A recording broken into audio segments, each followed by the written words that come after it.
What's up, buddy? Sorry, I messed that up. Oh, leave it in. So it's going to be this terrible snowstorm that you and I are both going to have to put up with. They say anywhere between 1 and 3,284 inches of snow are coming this weekend. Yeah, for you, Yeah. it was. We were supposed to get like 10 to 12 inches of snow when they originally started talking about this thing, and now it's just all ice and sleet and the yucky stuff. All right. So my question for you in this cold open is, because we're going to talk about sales in a little bit with our guest. If you were a snowplow company, what is your punny with a P punny name to get people to use your snowplow company? Oh wow! You should have prepared me for this before the cold open. Do you want to know what mine is? Sure, you say yours, and then I'll figure one out. Mine is Plow Me Daddy. Okay. Oh my! You hear goodness. that? That's the sound of everyone turning us off right now. Yes, that silence you hear. It's because Eric's too good of a person. I'm not. Near.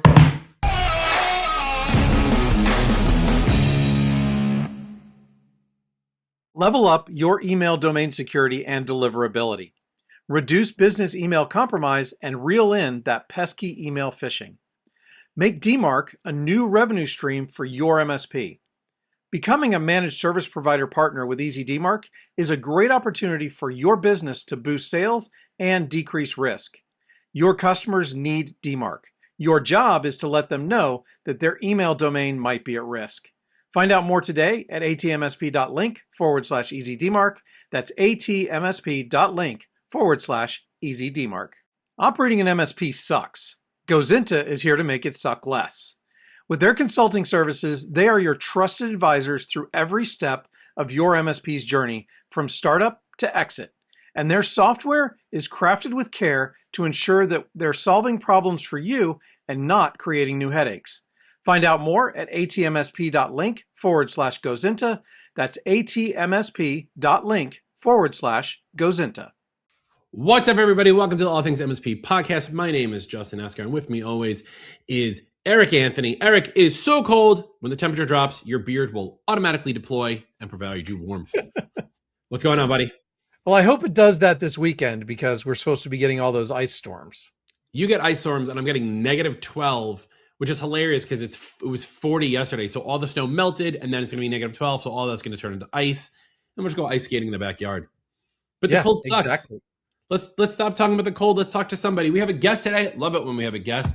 Let's bring up Ryan Renzella, Director of Business Development at Machado. Ryan, what's up, buddy? Tell everybody 2 minutes. Who are you? What's Machado? And I know you're big into AI, as a lot of us are. What's the coolest thing you had AI do for you this week? Thank you for having me on, guys. It's my first time being on anything like this, so I'm probably gonna suck, but I am the Director of Business Development at Machado. Machado is a regional, smaller managed services provider, 35 employees. And as the Director of Business Development, my job is to reach out to new customers and convince them to come sign up with us and let us be their managed services partner. And yes, I am a huge proponent and a huge learner around AI and all the great tools that are out there. There's so many really poor tools out there, and I've used a lot of really bad ones. I'd say the coolest thing that AI has done for me in the past week is I used it to generate a introductory video for some marketing content we're going to be doing on our LinkedIn page and some landing pages. And I use Google Gemini, and they create little 8-second little videos that are really professional looking. So I think that was the coolest thing that I've done with AI this week. That's awesome. I'm always worried about using AI for video because I know Eric has seen some of these. Like, I've used Sora, and it always gives me these weird facial expressions, like "What, everybody?" Like, I don't understand why it does it. Or like VO would give people third arms and stuff all the time. It's so weird. Absolutely, it's gotten better. It has gotten better, but we're not here to talk about AI. We're here to talk about something you kind of mentioned you led to, which is you convince people to come use your company, Machado, for being their MSP. You're the outbound call. The kind of the thing you talked about a little bit with AI. You're building these LinkedIn learnings. The number one question I get as a coach for MSPs is, how do I get more clients? How do I get more leads? And we've all heard the stories from insert name here of sending aspirin on a postcard and being like, is IT giving you a headache? Like, don't do that, right? That So sounds what good, is actually. it? I might steal that, but I'm sorry, continue. What is it that you guys are doing? What special sauce do you have that you're willing to share with everybody that's helping get those calls in? Like, what are you doing? So that's a great question. And the short answer is there is no special sauce. The longer answer is Thanks, everybody. Show's over. We're done here. but no, some good content.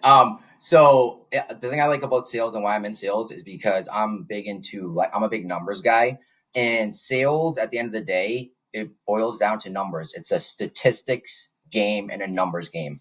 There's no magic bullet. There's no special talk track you can teach somebody. There's no type of medicine you can attach to a postcard like aspirin and send to somebody that's going to make them like, oh, let me take a meeting.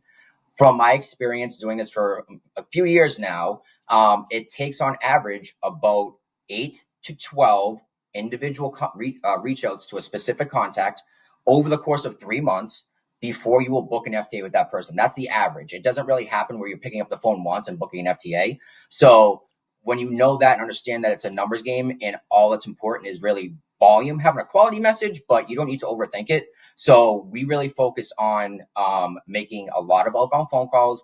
We send a lot of emails, and then we just wait and we watch until they've gotten enough contacts where now they're in a window where they're more likely to talk. Maybe they've had a brief conversation with us. Maybe they've read 1 or 2 emails. And that, once you start getting closer to 8 or 9 or 10 contacts, you know that you're either going to book a meeting with this person or you're going to take them off your list. And there's no substitute for hard work, no shortcuts involved. It's a lot of phone calls, a lot of effort, and most people don't want to put in that amount of effort. So I think maybe that's a secret to it, maybe. I mean, I will definitely say I think people think they're ready to put in that effort and they don't realize it's hard. Just how much they're putting in. Yep. So you're doing 8 to 10 phone calls and emails before you even book a meeting to talk about your services, which Absolutely. is crazy. What are you saying on these phone calls? What are you sending in these emails? That's a great question. And our talk tracks are always, they vary. We have 4 or 5 different talk tracks. The important part is we document our talk tracks and we try different ones. And then when we make phone calls, we log in our CRM what talk track we use. So then we can track which talk tracks over time are more successful.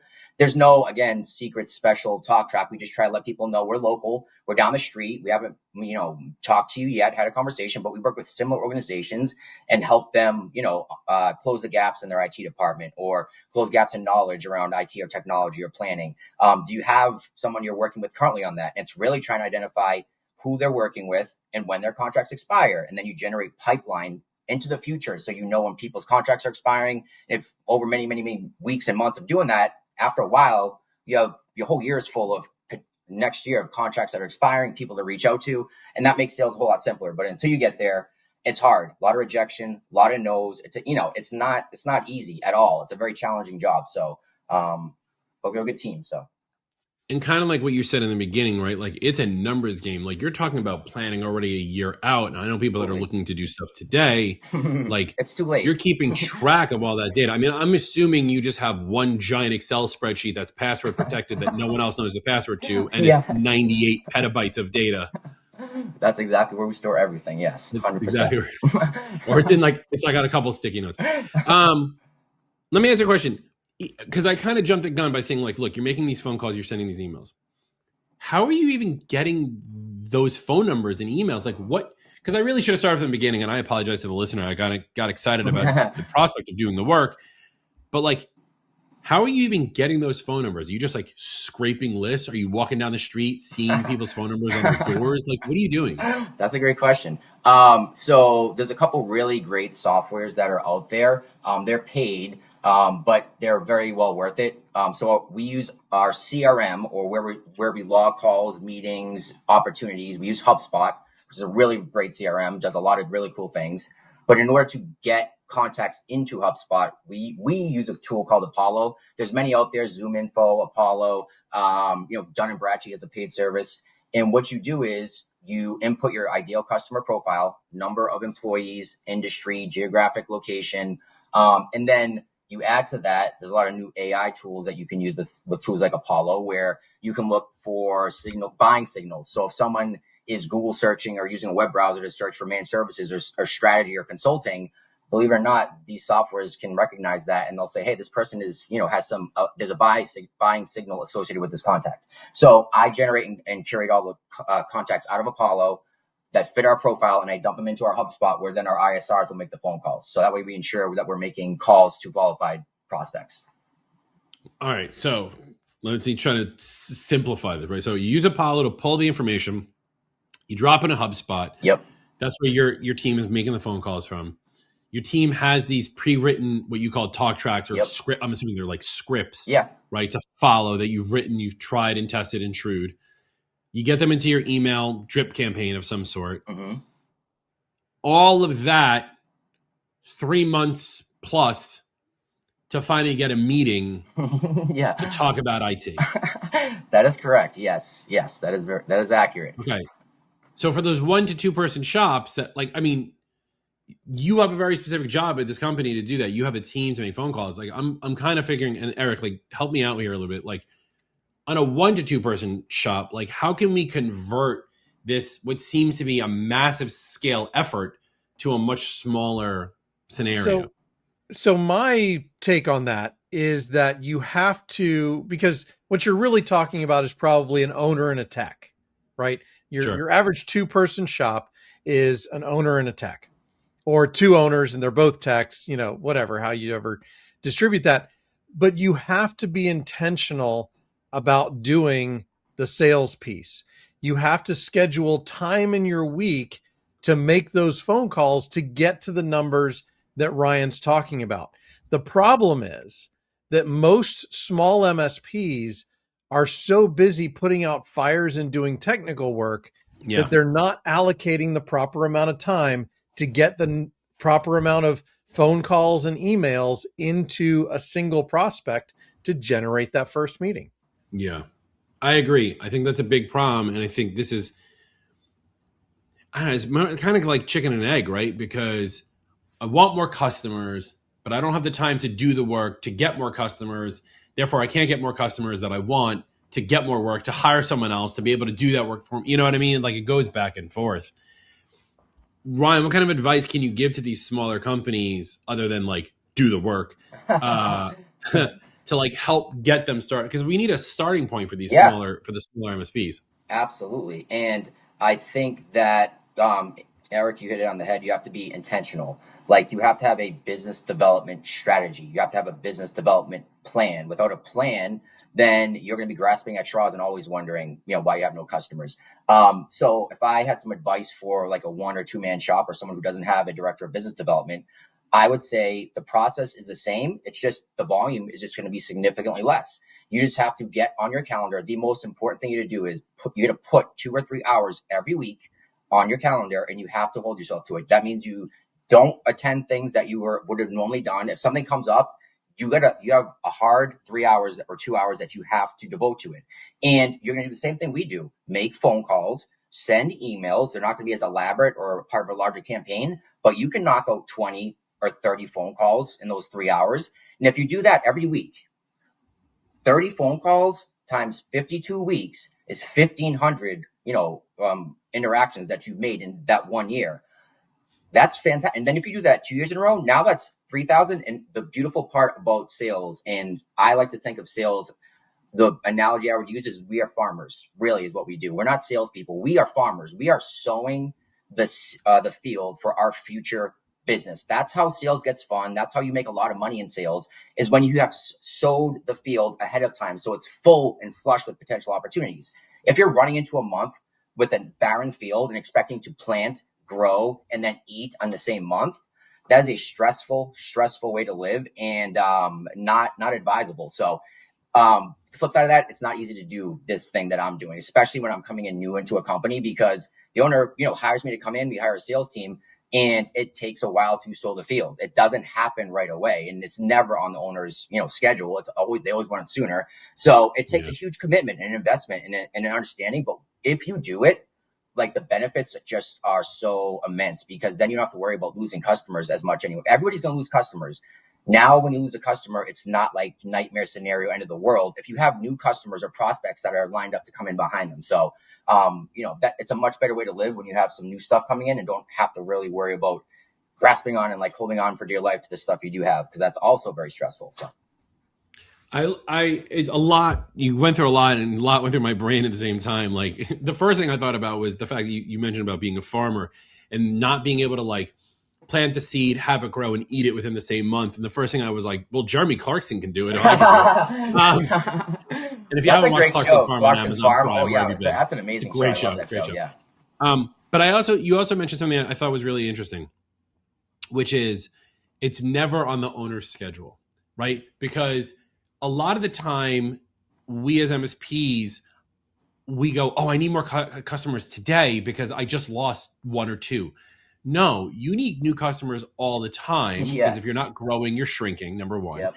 And number two, because this whole concept can take weeks or months, this is something you have to be like actively working on. Very much like documentation or building efficiencies. Like it's not a one and done kind of scenario. I see you're itching to say something, Eric.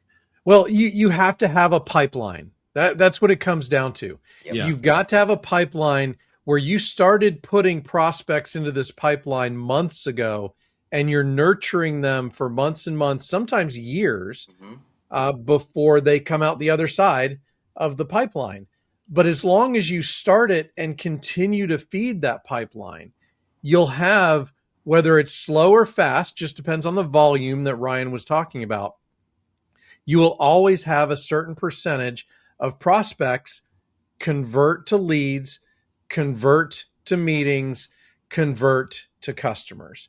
And that's what you're looking for. But if you don't keep that pond stocked, okay, to use a fishing analogy, you're not going to be able to get fish out of the other end to be able to put on the Barbie. Right. All right. So I do want to ask, because we do have a hard stop, unfortunately, today because of timing, but I want to ask two more questions for Ryan. One is, can you share a little bit about what is that first phone call what are people saying on that first phone call? Like, share a little bit. You don't have to give away your whole script. But like, what is that first phone call that one of your salespeople are calling because they're doing a complete cold call, that they got the number from a list, basically from Apollo, whatever. Yep. What is that?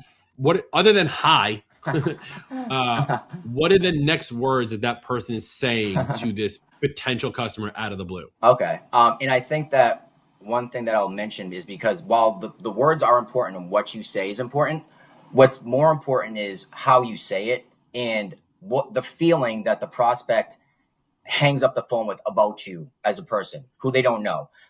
So we are really focused on happy Friday, beautiful day today. Hope you're doing well. We really want to, if we can get the prospect to smile, not that we can tell if they're smiling, but laugh, like we can hear them laugh. That's a successful call because they have a good feeling about us and they're going to take our call again in the future. However, I'll share one of our talk tracks we're using right now, which is directed at finance leaders. So we have different talk tracks for different positions because different positions have different things that are important to them. Finance people care about different things than IT directors, than owners, than operations people. So our finance talk track is focused on essentially reaching out to them. And what we're trying to do is we're trying to find out in those early conversations, number one, do they have an MSP? Let's see if we can find that information out. Maybe we can't get a meeting right now, but do they work with a partner? Number two, what is their contract status? Are they in a contract? When is that contract due to expire? And throughout those many bites of information, email responses maybe, or brief conversations, you start to paint a picture. But the exact talk track is, I'll read a little bit of it right now. Okay, ready? Hi, this is Ryan. Happy Friday. I need a little help and was hoping you could point me in the direction of the person in finance responsible for technology contracts and services. So this is addressed for the gatekeeper. We're not asking directly for the person. We want to see who do they direct us to, because that's informative as well. So I'm calling from Machado IT in Worcester, and we work with finance leaders who want to cut technology expenses without cutting the value. Quick question for you. How often do you evaluate your technology contracts? Is that something you do annually, or is that biannually? And then we stop and we just wait and hear what they say. And hopefully they'll say, oh, we evaluate that, when it comes up every, July or something, or, oh, annually we do it, or we never have really done it. Oh, why not? Don't you want to evaluate, So that's the finance talk track that we use right now. It's had some pretty decent success, but like I said, it's not, what we say really. Usually it's how we're saying it and how they feel about us when we're talking. Yeah. I really like the way you're going, like, make them laugh, get them happy, and then you're just like asking them, because everybody always wants to help. And you also said something I think is really important, is you ask the question and then you stop talking. Because I catch myself doing this all the time, especially on the show, where I will talk to a customer and in my head I'm like, Justin, shut up, let them talk, let them answer. Because sales is not about you pitching, it's about them figuring out that they need you. Yep. And reminding yourself to shut up every once in a while helps in that regards. Absolutely. Definitely. You want them talking. If you're talking, it's meeting, call, it's generally not the best thing in the world. We want to ask an open-ended question, ideally, that's thoughtful or insightful, that makes them want to talk. And just them talking is good. Whenever their customers talking, that's a good thing. So yeah, we try not to, we put pauses in our scripts. Let them talk. Let the silence sort of fill that gap and see if they'll try and fill it for you, as opposed to us trying to fill the silence. So yeah, we try to do that as much as we can. No, that's great. Okay, so my last question for you before we wrap up is that software that you mentioned, Apollo, like, how niche can you go with an ideal client profile? Because there's MSPs, I only want to do medical, or I only want to do graphic designs, or in my case, like, I only want to do clients who have Macs. Like, how niche can you go with a tool like Apollo? So pretty granular, because there's about 35 different filter categories: geography, employee size, industry, B2B, B2C, technologies that they use. This is a Mac shop, Google, M365. Where does the contact themselves live? The company may be in Worcester, but the customer themselves lives in Montana or something. If you want to do like stop-ins, you can get the amount of data that's available today is incredible. You can really get almost anything you want. Cell phone numbers too, very easy to attain in Apollo, direct numbers, emails. So yeah, you can really find out pretty much anything you'd want to find. That's awesome. Eric, any last questions for Ryan before we roll up? Well, he actually answered the main question that I had on my mind, because originally at the beginning of the podcast, you mentioned that you get the renewal date basically from your prospects. And I think that's a great piece of information to get, right? Because it really shows you where in the pipeline they're going to sit in terms of how they're going to be ready. Because let's face it, unless they're having a major problem, they're not going to cancel an existing contract because of the penalties. So your best opportune time is right before they are going to sign that new contract. That's when the question is going to come up.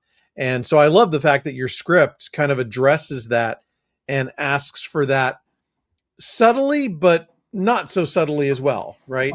And so you get that piece of information that is kind of highly critical to the timing piece of how you treat these different prospects. Absolutely. Yeah. For sure. That's solid information. Well, Ryan, dude, thanks for being here. Real quick, where can people find out more about you and Machado online? You can go to gomachado.com or check out my LinkedIn. Awesome. Eric, any final words before we say goodbye to our avid listeners who are still here and not having hung up after our cold open? No, just thank you very much for joining us again for one of these. We love bringing up MSPs as guests. So if you're an MSP and you want to be a guest, please reach out. We love that. And then, check on Justin and I, because we don't know where we're going to stand with this storm over the weekend. Make sure you're here to dig us out if we need it. I'll mark myself safe on Facebook. That's where it is. Speaking of Facebook, check us out, facebook.com/group/allthingsmsp. Look at us in our high-def glory and my new lights, youtube.com/@allthingsmsp. Follow us on all your favorite podcasting tools. Like, subscribe, ring the bell. You know what to do. That's Eric. That's Ryan. I'm Justin. Bye.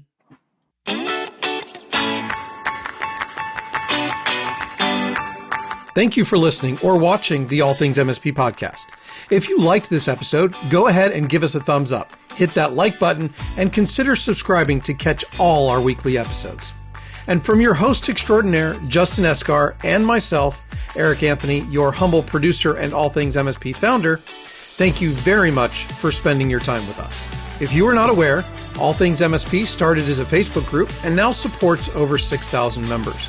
We also have a LinkedIn page for those of you who don't do Facebook, and make sure to check out our YouTube channel for even more content. And a big thank you to our premier sponsors, EasyDmark, Helped, Goes Into, MoveBot, and Nodeware.